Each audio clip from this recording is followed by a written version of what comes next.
صبح کو آئے. یہ ہمارے مزاج بن گئے. کیوں؟ اس لیے کہ ہم تعلیم سے دور ہیں. اسی لیے میں کہتا ہوں کہ ہر گھر کے اندر کم از کم ایک حافظ قرآن ہو. جس گھر میں ایک بچہ دین کی تعلیم حاصل کیے ہوئے ہوگا اس گھر کے لوگ نہ ناچ سکتے ہیں اور نہ گا سکتے ہیں. اگر اس گھر کے لوگ گائیں گے تو نبی کی نعتیں گائیں گے، سرکار کی تعریف کریں گے. یہ جو جہالت ہمارے اندر آ گئی، یہ شیطان کے طریقے، یہ ناچنا گانا کودنا پھاندنا، یہ مسلمانوں کا شیوا، ان کا شعار نہیں ہے. اگر ہمارے دلوں میں اسلام کا درد ہے، مصطفیٰ کی محبت ہے، ہمارے دلوں میں اگر سرکار کا پیار ہوتا تو ہماری پیشانیوں میں سجدوں کی تڑپ نظر آتی. یہ کودنے پھاندنے کی ضرورت نہیں ہے. وہ نینی تال میں ایک کی شادی ہوئی تھی، ماموں کے لڑکے کی، تو پھپھیرے نے کہا کہ تیری شادی میں بڑے زوردار ڈانس کرنا.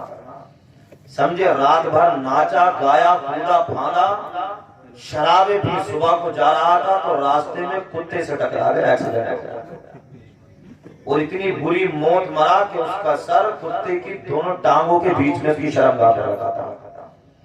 اللہ دنیا میں دکھا دیتا ہے کہ جو اللہ اور اس کے رسول کو ناراض کرتے ہیں اور اللہ اور اس کے رسول سے عداوت کرتے ہیں، اس سے ناراض کرتے ہیں، تو پروردگار عالم دنیا میں ہی دکھا دیتا ہے کہ لوگوں کان کو آنکھیں کھول کر دیکھ لو ان کو کہ جنہوں نے اللہ اور اس کے رسول کی نافرمانی کی ہے ان کی موت کتنی بدتر آئی ہے.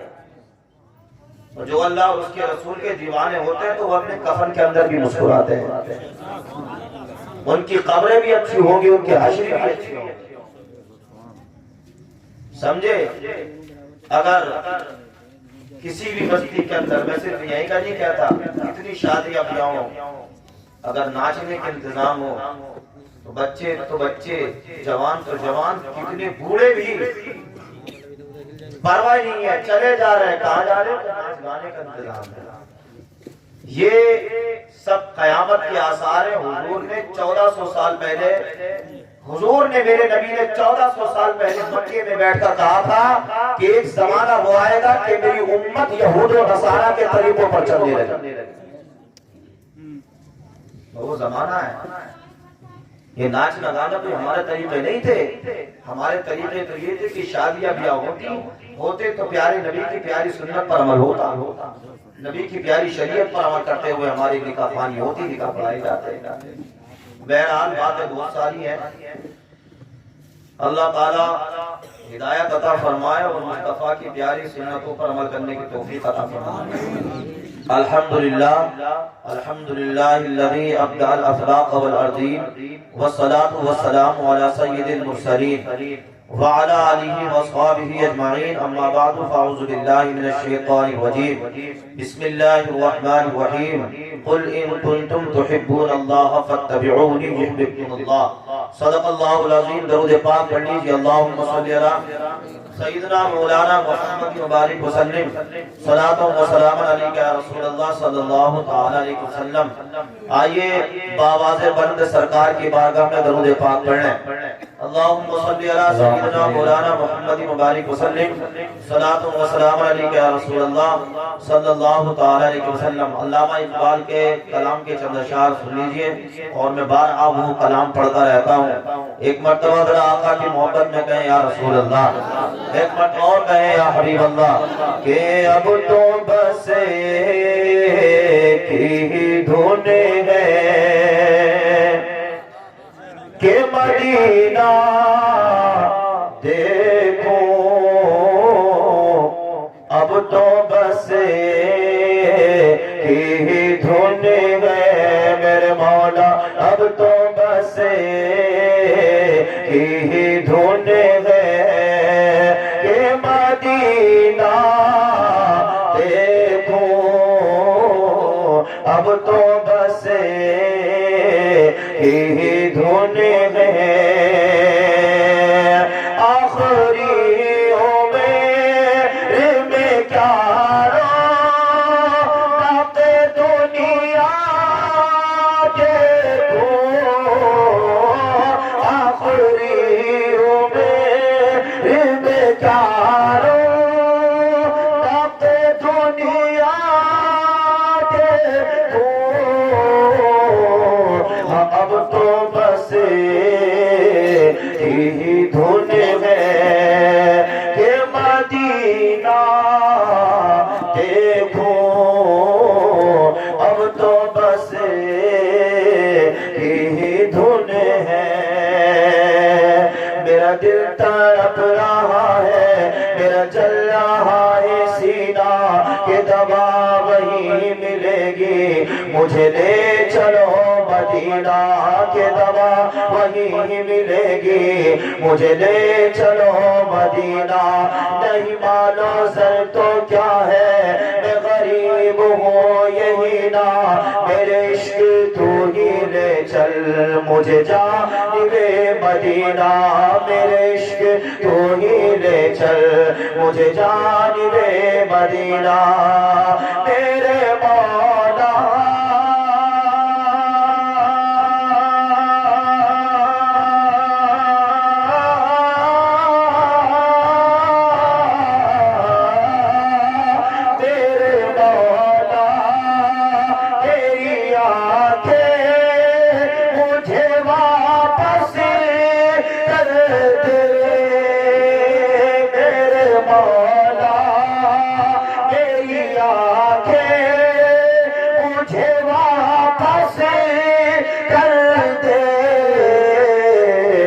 تاکہ اس بار میں جی بھر کے مدینہ دیکھوں نعرے تکبیر نعرے تکبیر نعرے رسالت نعرے رسالت مسئلہ کے اعلیٰ حضرت مسئلہ کے اعلیٰ حضرت نعرے تکبیر بار میں جی بھر مدینہ دیکھوں اب تو بس ہی دھن ہے کہ طیبہ کے جانے والوں جا کر بڑے ادب سے میرا بھی قصہ غم کہنا شہ عرب سے میرا بھی قصہ غم کہنا شہ عرب سے کہنا کہ شاہ علی اکرر جو غم کا مارا دونوں جہاں میں جس کا ہے آپ ہی سہارا دونوں جہاں میں جس کا ہے آپ ہی سہارا چلیا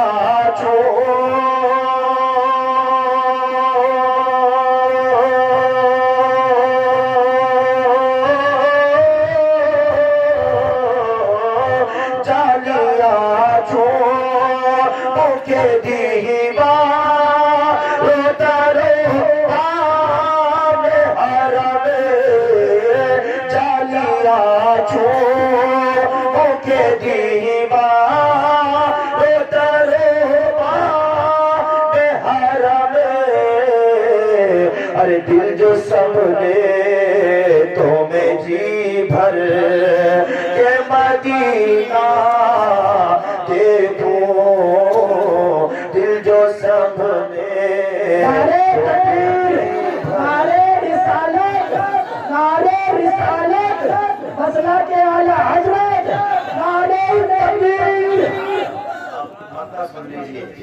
مجھے در پہ پھر بلانا مدنی مدینے والے میں عشق بھی پلانا مدنی مدینے والے میں عشق بھی پلانا مدنی مدینے والے تیری جب کے دید ہوگی وہی میری عید ہوگی میرے خواب میں تم آنا مدنی مدینے والے میرے خواب میں تم آنا مدنی مدینے والے کاش اقبال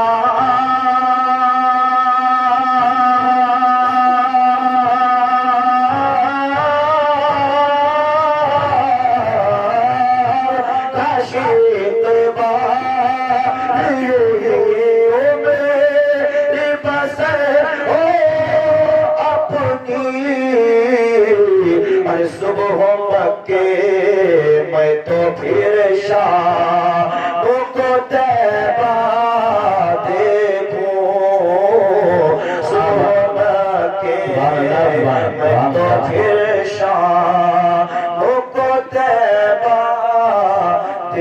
ہوں اب تو بس یہی دھن غیر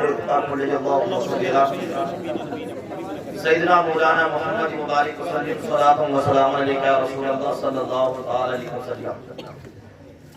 تو حضرات میں عرض کر رہا تھا کہ ہمیں اور آپ کو ضرورت ہے کہ ہم اور آپ تعلیم سیکھیں۔ ماں باپ اپنی اولاد کو تعلیم دیں، اس لیے کہ جن کے بچے تعلیم یافتہ ہوتے ہیں، جن کے گھروں کے اندر تعلیمی ماحول ہوتا ہے، تو وہ فضولیات سے بچتے ہیں اور اچھے طریقے کو اختیار کرتے ہیں۔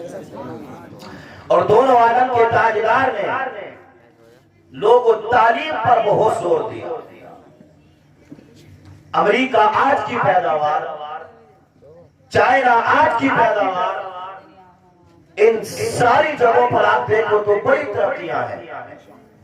کسی نے بلب بنایا، کسی نے ہوائی جہاز بنایا، کسی نے راکٹ بنایا، یعنی طرح طرح کی چیزیں لوگوں نے ایجاد کی۔ وہ کیسے؟ تعلیم کے ذریعے۔ ان کے پاس تعلیم تھی تو انہوں نے چیزیں بنائی، دنیا کو ایسے ایسے نمونے پیش کیے کہ لوگ ان چیزوں کو دیکھ کر حیرت میں پڑ جاتے ہیں۔ مگر اسی تعلیم پر سرکار نے جب زور دیا تھا، نبی ارشاد فرما رہے ہیں اطلب العلم من المہد الی اللحد، اے لوگوں علم حاصل کرو ماں کی گود سے قبر تک۔ سرکار نے فرمایا تھا مکے میں بیٹھ کر علیکم العلم لأن العلم قوۃ، لوگوں تم پر علم حاصل کرنا لازمی ہے، اس لیے کہ علم طاقت کا نام ہے۔ تم پر علم حاصل کرنا لازم ہے، اس لیے کہ علم روشنی کا نام ہے۔ اور دونوں عالم کے تاجدار نے ارشاد فرمایا طلب العلم فریضۃ علی کل مسلم، علم دین کا سیکھنا ہر مسلمان مرد و عورت پر فرض ہے۔ دنیا کی تعلیم سیکھو، کوئی منع نہیں کرتا، مگر سب سے پہلے جو مسلمان کے اوپر ذمہ داری ہے وہ یہ ہے کہ اپنی زندگی کے اتنی ضروریات کے لیے علم حاصل کر لو جو اپنی زندگی کے مسائل نکال سکو۔ پاک ہونے کا طریقہ اسلام میں کیا چیز ہمارے لیے لاگو کی ہے وہ طریقے ہمارے پاس ہونی چاہیے۔ پاک ہونے کا طریقہ، قرآن عظیم کو پکڑنے کا طریقہ، نماز پڑھنے کا طریقہ، ماں باپ کے ادب و احترام کا طریقہ، پڑوسیوں کے آداب سیکھنے چاہیے، بہن کے آداب سیکھنا چاہیے، اپنی بیوی کے آداب کیا ہے وہ سیکھنے چاہیے۔ یہ کون بتائے گا؟ یہ مذہب اسلام بتائے۔ جب ہمارے پاس دین نہیں، اسلام کی تعلیم نہیں، تو لوگوں ہم مکمل ایمان والے نہیں جب تک ہمارے دل میں اسلام نہیں۔ لوگوں آج کی یہ محفل ایک شادی کی تقریب کے تعلق سے ہے۔ لوگوں نکاح بھی اسلام کے اندر سنت ہے۔ اللہ کے حبیب صلی اللہ علیہ وسلم نے حدیث پاک کے اندر ارشاد فرمایا نکاح میری سنت ہے۔ فرماتے حضور کے جس نے میری سنت سے اعراض کیا، مصطفیٰ ارشاد فرماتے کہ وہ ہم میں سے نہیں۔ میرے آقا نے اپنے پیارے صحابی حضرت ربیعہ سے ایک دن فرمایا او ربیعہ تم نکاح کیوں نہیں کر لیتے؟ لوگوں حضرت ربیعہ وہ نبی کے صحابی ہیں جو آقا کریم صلی اللہ علیہ وسلم کی خدمت میں ہر وقت رہا کرتے، آقا کے لیے پانی بھر کر لایا کرتے، حضور کے لیے وضو کے لیے پانی دیا کرتے، ہر وقت آقا کی خدمت میں رہا کرتے۔ جناب ربیعہ ایک دن میرے سرکار حضرت ربیعہ سے ارشاد فرماتے او ربیعہ شادی کیوں نہیں کر لیتے؟ حضرت ربیعہ نے جب یہ سنا آقا کی بارگاہ میں عرض کی یا رسول اللہ میں شادی کرنا نہیں چاہتا۔ اللہ اکبر، میرے آقا ارشاد فرماتے اور ربیعہ شادی کرنا کیوں نہیں چاہتے؟ جناب ربیعہ آقا کی بارگاہ میں عرض کرتے ہیں اے اللہ کے رسول میں شادی کرنا اس لیے نہیں چاہتا، آقا ہر وقت تو آپ کی خدمت میں لگا رہتا ہوں، حضور ہر وقت آپ کی خدمت کیا کرتا ہوں، آقا کبھی وضو کے لیے پانی دیتا ہوں، آقا کبھی آپ کے نرم نازک ہاتھوں کو دباتا ہوں، آقا کبھی آپ کے قدموں کو دباتا ہوں۔ اے میرے آقا اگر میری شادی ہو گئی کہیں ایسا نہ ہو میرے بچے آ جائے، میری بیوی آ جائے آپ کی خدمت نسبت میں کمی آ جائے۔ حضرت ربیہ نے آقا کی بارگاہ میں جب یہ کہا دونوں عرب کے تاجدار ناراض ہو گئے، سرکار چلے گئے۔ اللہ اکبر، سرکار کے صحابی حضرت ربیہ سے دیگر صحابہ کہنے لگے او صحابہ تم نے سرکار سے جو نکاح کرنے کو منع کیا تھا دونوں عرب کے تاجدار تم سے ناراض ہے۔ سرکار نے دوسری مرتبہ حضرت ربیہ سے فرمایا او ربیہ شادی کیوں نہیں کر لیتے؟ آقا کی بارگاہ میں عرض کرتے ہیں اے اللہ کے رسول میں شادی نہیں کروں گا۔ نبی ارشاد فرماتے کیوں شادی نہیں کرو گے؟ آقا میں شادی کر لوں گا، کہیں ایسا نہ ہو آپ کی محبت میں کمی آ جائے۔ تو عرب کے تاجدار ناراض ہو گئے۔ حضرت ربیہ سے صحابہ نے کہا مصطفیٰ جان رحمت تم سے ناراض ہے۔ تیسری مرتبہ دونوں عرب کے تاجدار نے حضرت ربیہ سے کہا او ربیہ شادی کیوں نہیں کر لیتے؟ حضرت ربیہ آقا کی بارگاہ میں عرض کرتے ہیں یا رسول اللہ غلام آپ کی مرضی کے مطابق نکاح کرنے کے لیے تیار ہے۔ آقا ربیہ کے پاس تو کچھ ہے نہیں، آقا میرے پاس اتنا مال و زر نہیں جو نکاح کے لیے خرچ کر سکو۔ تو عرب کے تاجدار نے ارشاد فرمایا ربیہ گھبرانے کی ضرورت نہیں ہے، پریشان ہونے کی ضرورت نہیں ہے، اپنے نکاح کا کام مجھ محمد پر چھوڑ دے۔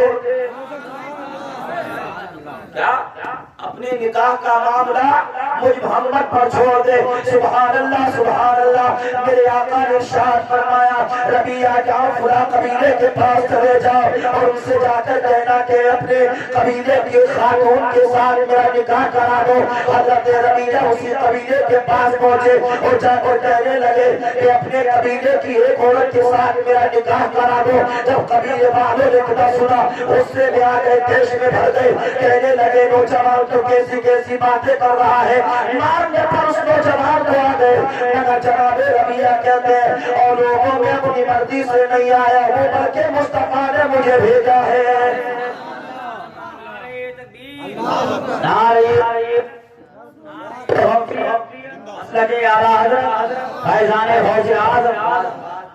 نبی نے اپنی مرضی سے بھیجا ہے، میں اپنی مرضی سے نہیں آیا ہوں۔ اللہ اکبر۔ جب اتنا سنا تھا قبیلے والوں نے کہا اور غور سے سن لو یہ کوئی عام انسان نہیں ہے بلکہ یہ مصطفیٰ جان رحمت کا مہمان ہے، یہ آقا کا مہمان ہے۔ اللہ اکبر۔ اس کے لیے عمدہ بیٹھنے کا انتظام کیا گیا۔ قبیلے کی ایک خاتون کے ساتھ حضرت ربیہ کا نکاح کر دیا گیا۔ اللہ اکبر۔ بہت سارا مال و زر دے کر حضرت ربیہ کو واپس بھیج دیا گیا۔ اب جب حضرت ربیہ نکاح کرنے کے بعد دونوں عالم کی تاجدار کی بارگاہ میں آتے ہیں، دونوں عالم کے تاجدار فرماتے ہیں ربیہ بولو تمہارے ساتھ کیا معاملہ ہوا؟ ربیہ اپنے معاملے کو بیان کرو۔ حضرت ربیہ آقا کی بارگاہ میں عرض کرتے ہیں یا رسول اللہ علیہ السلام جب میں نے نکاح کے لیے کہا تھا قبیلے والے تو مرنے پر اتر آئے تھے، مگر جب حضور آپ کی نسبت کی تھی قبیلے والوں نے ادب و احترام کیا، ایک نیک خاتون کے ساتھ میرا نکاح کیا اور مجھے بہت سارا مال و زر دے کر واپس کر دیا۔ آقا یہ آپ کی نسبت ہے کہ دنیا میں بھی کام آئے گی آخرت۔ اگر نبی سے پیار ہو لوگوں نبی کی نسبت دنیا میں بھی اور آخرت میں بھی کام آئے گی۔ لوگوں کو نکاح ہوتے تھے، آج ہمارے اور آپ کے گھروں میں نکاح اتنے مہنگے ہو گئے کہ ماں باپ پریشان ہیں، بھائی پریشان ہیں کہ نکاح کیسے کیا جائے۔ مگر وہ بھی نکاح تھا جب میرے سرکار نے سیدہ عائشہ صدیقہ کے ساتھ نکاح فرمایا تھا۔ لوگوں کچھ تھا نہیں، صرف ایک پیالہ دودھ تھا۔ سبحان اللہ۔ اور میرے آقا نے حضرت عائشہ کے ساتھ نکاح فرمایا، ایک پیالہ دودھ، اور مصطفیٰ جان رحمت نے اپنے غلاموں کو دعوت دی۔ سبحان اللہ۔ سارے غلام آئے، ایک پیالہ دودھ سے سارے غلاموں نے سیر ہو کر دیا۔ یہ میرے نبی کی دعوت ولیمہ تھی۔ کتنی سستی شادی سرکار نے حضرت عائشہ صدیقہ سے فرمائی، اور آج لوگوں ہمارے اور آپ کے نوجوانوں میں اتنی کمیاں آ گئی، ہم چاہتے ہیں کہ ہماری پسند کی شادی ہو، مگر میرے سرکار کی تعلیم کو بھی دیکھو۔ جب مصطفیٰ جان رحمت کی بارگاہ میں پیغام آیا تھا شادی کے لیے، نکاح کے لیے حضرت خدیجہ الکبریٰ کا، حالانکہ سرکار قانون ساز ہے اگر میرے نبی چاہتے تو کسی کی مرضی کی ضرورت نہیں تھی، کسی سے پوچھنے کی ضرورت نہیں تھی، مگر پھر بھی میرے نبی نے جب نکاح کا پیغام آیا خدیجہ الکبریٰ کے، تو دونوں عالم کے تاجدار نے اس پیغام کو اپنے چچا حضرت ابو طالب کے پاس بھیج دیا، حضرت امیر حمزہ کے پاس بھیجا، اپنے خاندان والوں کے پاس بھیجا۔ کیوں بھیجا تھا؟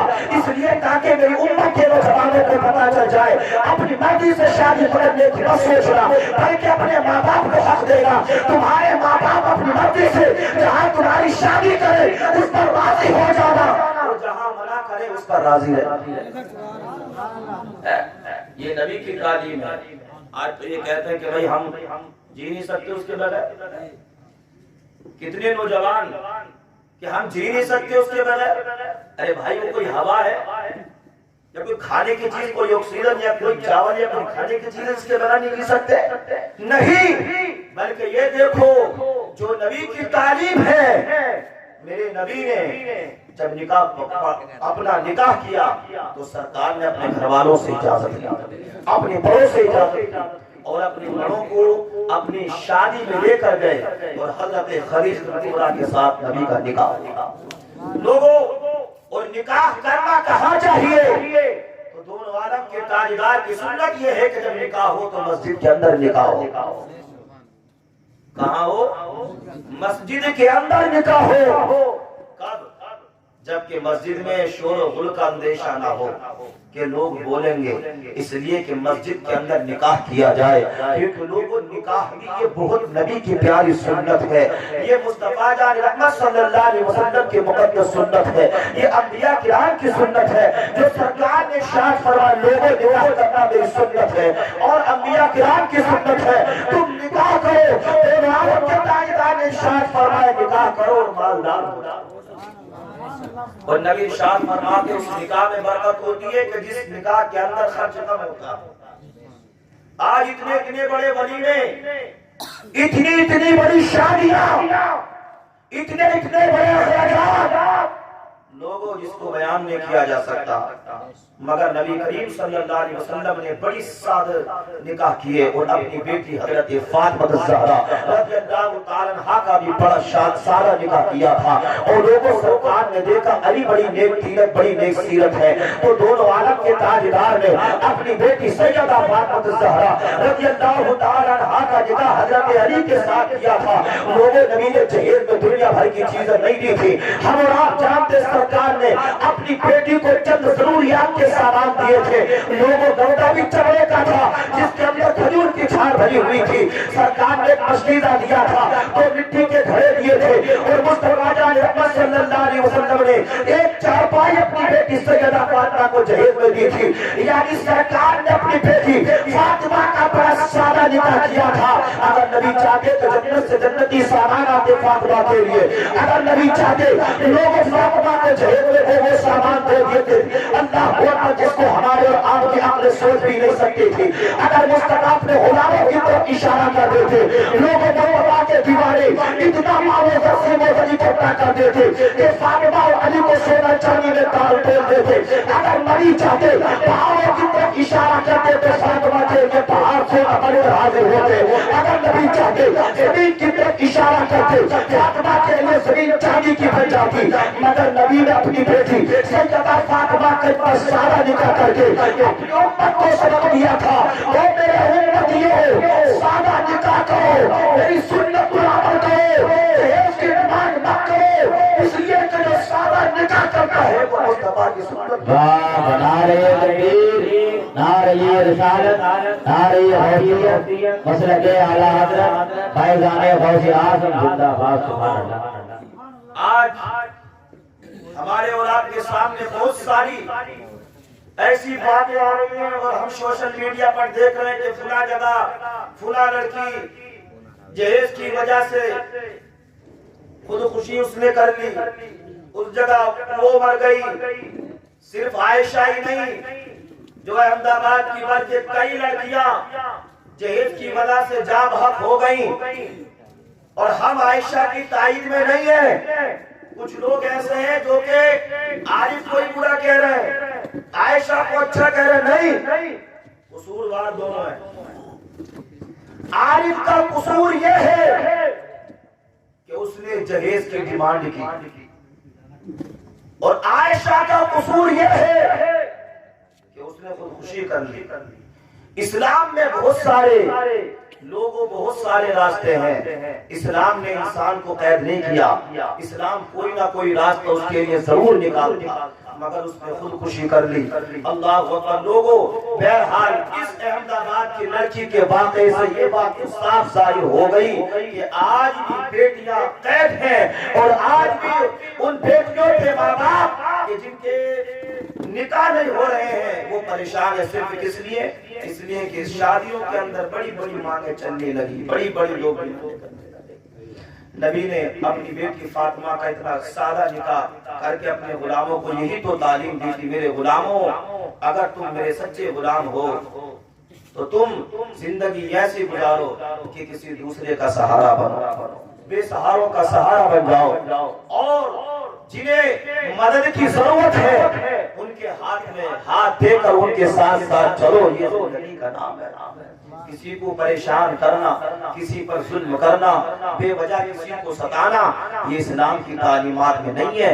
نبی کی پیاری بیٹی سیدہ فاطمہ کی سیرت بھی ہمارے سامنے ہے. لوگوں حضرت اما آئے حضرت فاطمہ الزہرا رضی اللہ تعالی عنہا سے علی نے کہا تھا, علی نے کہا تھا عائشہ حضرت فاطمہ سے, فاطمہ جاؤ تمہارے بابا کے پاس کچھ باندھی آئی ہوئی ہیں, اور جاؤ تم جا کر اپنے بابا سے کہہ دو کہ مجھے خادمہ دے دو, ایک خادمہ دے دو. تو حضرت فاطمہ الزہرا مصطفیٰ جان رحمت کی بارگاہ میں پہنچی اور آقا کی بارگاہ میں عرض کر دیا, اللہ کے رسول میں پانی بھرتے بھرتے تھک چکی ہوں, میرے ہاتھوں میں ٹھیٹیں پڑ چکی ہیں, مشکیزیں اٹھاتے اٹھاتے کمر میں ٹھیٹ پڑ چکی ہے, ابا حضور چکیاں پیستے پیستے ہاتھ میں چھالے پڑ چکے ہیں. اے اللہ کے رسول ایک خادمہ مجھے بھی دے دیجئے تاکہ وہ میرا کام بتا سکے. پھر عالم کے تاجدار ارشاد فرماتے ہیں, بیٹی فاطمہ کیا میں تمہیں ایسی چیز نہ بتاؤں جو اس خادمہ سے اچھی ہو؟ اے بیٹی فاطمہ کیا میں تجھے ایسی چیز نہ بتاؤں کہ اگر تو اس پر عمل کرے تو تیری دنیا بھی اچھی ہو جائے اور تیری آخرت بھی اچھی ہو جائے. حضرت فاطمہ آقا کی بارگاہ میں عرض کرتی ہے, یا رسول اللہ بتائیے تو صحیح. تو عالم کے تاجدار نے فرمایا, آئے اے میری بیٹی فاطمہ, جب کبھی تھکان ہو پریشانی ہو تو 33 مرتبہ سبحان اللہ, 33 مرتبہ الحمدللہ, 34 مرتبہ اللہ اکبر پڑھ لیا کر. او بیٹی فاطمہ کیسی ہی پریشانی کیوں نہ ہو, کیسی ہی تکلیف کیوں نہ ہو, جب تو اللہ کا نام لے گی تو تیری پریشانیاں دور ہو جائیں گی.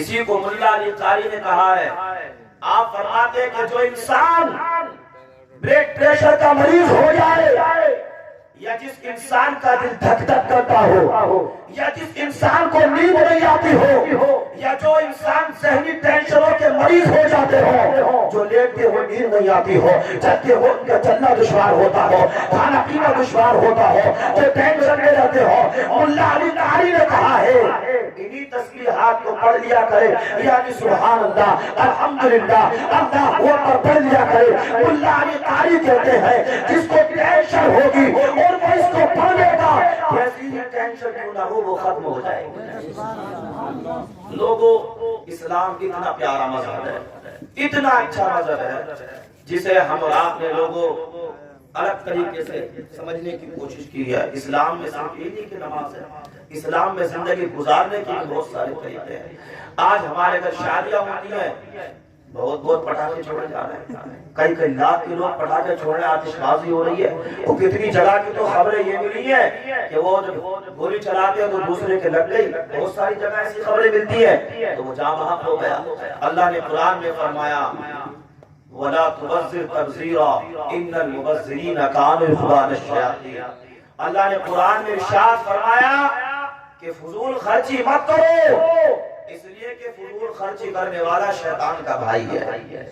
اللہ نے اگر دولت دی ہے، میرے رب نے اگر پیسہ دیا ہے، اگر تمہیں اللہ تبارک و تعالیٰ نے مالدار بنایا ہے تو لوگوں اس پیسے کو اچھی جگہ خرچ کرو تاکہ دنیا میں بھی تمہیں فائدہ دے، آخرت میں بھی تمہارے لیے نیکیوں کا ذریعہ بنے۔ اگر اللہ نے تمہیں دولت دی ہے، مسجدوں میں خرچ کرو، مدرسوں کے اندر خرچ کرو، دین تعلیم کے اوپر خرچ کرو۔ اللہ نے اگر تم کو دولت دی ہے، غریبوں کی مدد کرو، غریبوں کی بیٹیوں کی شادی کراؤ، پریشان حالوں کی پریشانیوں کو دور کرو۔